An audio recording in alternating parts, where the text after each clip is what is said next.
ഇറാനെതിരായ യുദ്ധത്തിൽ അമേരിക്കയ്ക്ക് ചെലവായത് $37.5 ബില്യൺ എന്ന കണക്കുമായി യുഎസ് പ്രതിരോധ സെക്രട്ടറി പീറ്റ് ഹെഗ്സെത്ത്. മെയ് മാസത്തിലെ $29 ബില്യൺ മുൻ കണക്കിനേക്കാൾ ഏകദേശം $8 ബില്യൺ കൂടുതലാണ് പുതിയത്. ഡെമോക്രാറ്റ് സെനറ്റർമാർ വിമർശനവുമായി രംഗത്തെത്തി.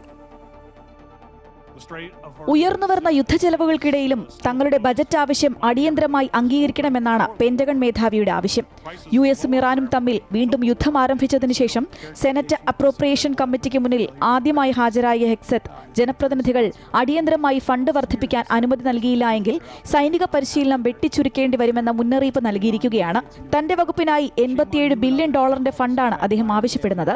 ഇതിൽ $67 ബില്യൺ പശ്ചിമേഷ്യയിലെ സൈനിക നീക്കങ്ങൾക്കായുള്ളതാണ്. മെയ് മാസത്തിലെ അവസാന കണക്കെടുപ്പിനേക്കാൾ ഏകദേശം $8 ബില്യൺ വർധനവാണിത്. മിഡിൽ ഈസ്റ്റിൽ 3 US സൈനികർ കൊല്ലപ്പെട്ട നിർണായകമായ സാഹചര്യത്തിലാണ് ഹെഗ്സെത്ത് കമ്മിറ്റിക്ക് മുന്നിലെത്തിയത്.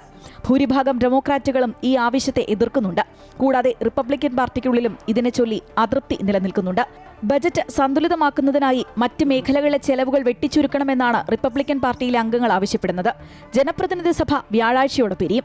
അതിനുശേഷം സെപ്റ്റംബർ മാസം വരെയെങ്കിലും കോൺഗ്രസിന്റെ ഇരുസഭകളും സംയുക്തമായി സമ്മേളിക്കുകയുമില്ല.